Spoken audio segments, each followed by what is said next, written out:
दोस्तों 1975 में अपनी पहली सैटेलाइट आर्यभट्ट को सक्सेसफुली लॉन्च करके इंडिया ने ये साबित कर दिया था कि वो भी दुनिया में चल रही स्पेस रेस का हिस्सा है। इसके बाद फिर चंद्रयान से लेकर मंगलयान तक हमारे इसरो ने कई ऐसी बड़ी बड़ी अचीवमेंट्स हासिल की जिन्होंने उसे दुनिया की one of the most successful space agencies में से एक बना दिया।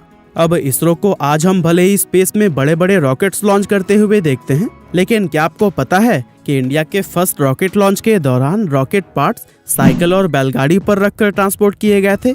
ये बड़ी ही हैरानी और गर्व की बात है कि ऑलमोस्ट न के बराबर फैसिलिटीज होने पर भी हमारे साइंटिस्ट अपने इस पहले रॉकेट लॉन्च में पूरी तरह से सक्सेसफुल रहे थे। अब इस रॉकेट लॉन्च को सक्सेसफुल बनाने के लिए हमारे वैज्ञानिकों को किन किन परेशानियों का सामना करना पड़ा, कैसे इस नामुमकिन दिखने वाले मिशन को मुमकिन बनाया गया और इस पूरे स्टोरी में एक चर्च का क्या रोल था, यही सब आज की इस वीडियो में हम आपको बताने वाले हैं। दोस्तों 1960 के दौर में अमेरिका और सोवियत यूनियन के बीच में एक स्पेस रेस चल रही थी, जिसमें ये दोनों ही देश एक दूसरे से बेहतर स्पेस फ्लाइट कैपेबिलिटीज को अचीव करने के लिए दिन रात मेहनत कर रहे थे। उस समय जब पूरी दुनिया की निगाहें इन दोनों देशों पर लगी हुई थी, तब हमारे इंडिया में फेमस फिजिसिस्ट और एस्ट्रोनॉमर विक्रम साराभाई भारत का पहला रॉकेट लॉन्च करने के लिए एक परफेक्ट जगह ढूंढ रहे थे। और फिर काफी खोजबीन करने के बाद से उन्होंने केरला के एक गांव थुम्बा को इस काम के लिए सिलेक्ट कर लिया। अब इस गांव की अगर बात करें तो ये दिखने में केरल के दूसरे फिशिंग विलेजेस से बिल्कुल भी अलग नहीं था, लेकिन इस गांव में एक ऐसी खास बात थी जो कि इसे दूसरे गांव से अलग बनाती थी। असल में इस गांव में बना सेंट मैरी मैगडलिन नाम का एक चर्च बेहद ही खास था। अब आप लोगों के मन में ये सवाल आ रहा होगा कि रॉकेट लॉन्च का भला चर्च के साथ क्या कनेक्शन। असल में दोस्तों ये चर्च हमारी पृथ्वी के मैग्नेटिक इक्वेटर पर बना हुआ था। अब जो लोग नहीं जानते उन्हें हम बता दें कि मैग्नेटिक इक्वेटर पृथ्वी पर बनी एक ऐसी काल्पनिक लाइन है जो कि पृथ्वी के उन सभी पॉइंट्स को कनेक्ट करती है जहां मैग्नेटिक नीडल का एंगल ऑफ डिप 0 होता है, और ये चीज साइंटिफिकली काफी इंपॉर्टेंट होती है। इसीलिए विक्रम साराभाई इस चर्च को एक्वायर करने के इरादे से अपने कुछ कलीग्स को लेकर वहां के bishop doctor Peter Bernard Pereira से मिलने पहुंचे। अब यहाँ आपकी जानकारी के लिए हम बता दें कि विक्रम साराभाई के उन कलीग्स में एपीजे अब्दुल कलाम भी शामिल थे।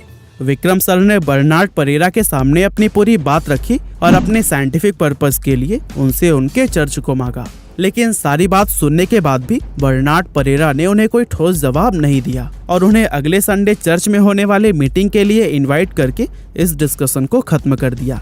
इसके बाद संडे के दिन जब विक्रम सर अपने कलीग्स के साथ में मीटिंग अटेंड करने के लिए चर्च में पहुंचे, तो फिर वहां पर परेरा ने अपने धार्मिक उपदेश के दौरान ही इस पूरे मामले को चर्च में मौजूद सभी लोगों के सामने रख दिया।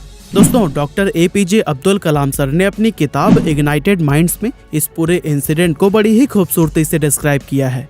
कलाम सर की इस बुक के अकॉर्डिंग बर्नार्ड परेरा ने चर्च में खड़े होकर ये कहा कि मेरे बच्चों, मेरे साथ ये फेमस साइंटिस्ट हैं जो स्पेस साइंस और रिसर्च के काम के लिए इस चर्च और मेरे रहने की जगह को लेना चाहते हैं। साइंस हम इंसानों की लाइफ को बेहतर बनाने वाले सच की खोज करता है, तो बच्चों क्या हम इन्हें इनके साइंटिफिक मिशन के लिए गॉड का ये पवित्र घर दे सकते हैं।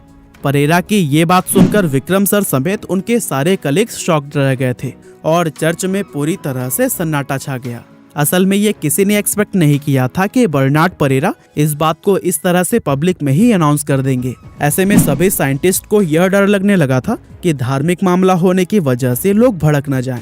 अब दोस्तों आगे क्या हुआ हम यह जाने उससे पहले मैं आपको रिकमेंड करना चाहता हूँ इंडियन उड़ान फ्रॉम चंद्रयान टू मंगलयान नाम के इस ऑडियो बुक को, जहां आपको इसरो के शानदार सफर के बारे में काफी बेहतरीन तरीके से बताया गया है। यह बुक समरी आपको और कहीं नहीं बल्कि भारत की best audio book platform Kuku FM पर मिल जाएगा। 4.5 प्लस रेटिंग्स के साथ आने वाले इस ऐप में आपको 4000 से भी ज्यादा ऑडियो शोज देखने को मिल जाते हैं, और स्पेशली कुकू एफएम की टीम से बात करके हमने आपके लिए एनुअल सब्सक्रिप्शन के ऊपर 50% का डिस्काउंट भी करवाया है। तो फिर देर किस बात की, डिस्क्रिप्शन में दिए गए लिंक से जाकर अभी LH50 कोड का इस्तेमाल करिए और ऑफर का फायदा उठाइए। लेकिन हाँ, ध्यान रहे ये ऑफर सिर्फ पहले 250 यूजर्स को ही मिल पाएगा।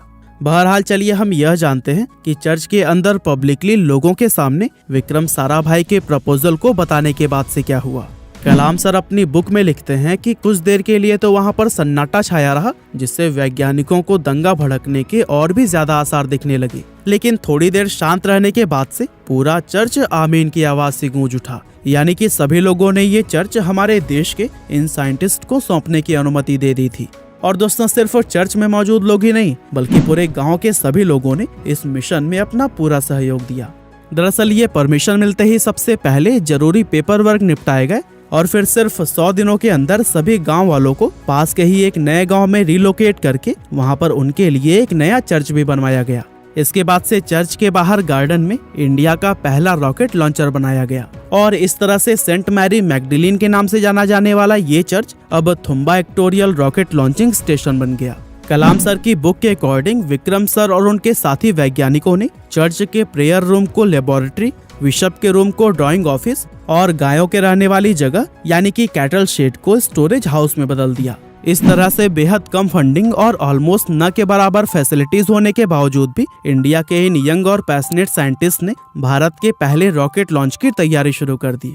आपको जानकर हैरानी होगी कि उन शुरुआती दिनों में यहाँ पर कैंटीन तक की फैसिलिटी नहीं हुआ करती थी, जिसकी वजह से वैज्ञानिकों को हर रोज अपना खाना लेने के लिए साइकिल से तिरुवनंतपुरम रेलवे स्टेशन जाना पड़ता था। और आप यह भी यकीन नहीं कर पाएंगे कि इंडिया के फर्स्ट रॉकेट नाइकी अपाचे जिसे कि नासा ने बनाया था, उनके पार्ट्स को लॉन्च पैड तक लाने के लिए भी साइकिल और बैलगाड़ी का ही इस्तेमाल किया गया था। हालांकि आखिरकार इन सभी मुश्किलों को पार करते हुए 21 नवंबर 1963 के दिन शाम के करीब 6:15 बजे नाइकी अपाचे रॉकेट को लॉन्च कर दिया गया, जहां इंडिया का ये पहला ही रॉकेट लॉन्च पूरी तरह से सक्सेसफुल रहा। और इस सक्सेसफुल रॉकेट लॉन्च के साथ ही हमारे इंडिया ने भी दूसरे बड़े देशों की तरह स्पेस में अपनी उपस्थिति दर्ज करवा दी थी। और फिर इसके बाद से इसरो ने जो अचीवमेंट्स हासिल किए हैं, आई थिंक वो सब बताने की तो जरूरत ही नहीं है। आगे चलकर विक्रम सर को सम्मान देने के लिए Thumba equatorial rocket launching station को विक्रम साराभाई स्पेस सेंटर और सेंट मैरी मैगडलीन चर्च की मेन बिल्डिंग को एक स्पेस म्यूजियम बना दिया गया था, जहां पर इंडिया के इस फर्स्ट रॉकेट लॉन्च की इंस्पायरिंग स्टोरी का अनुभव किया जा सकता है। बाकी आज की हमारी इस वीडियो में बस इतना ही था। ये वीडियो आपको कैसी लगी हमें कमेंट करके जरूर बताइएगा। आपका बहुमूल्य समय देने के लिए बहुत बहुत धन्यवाद।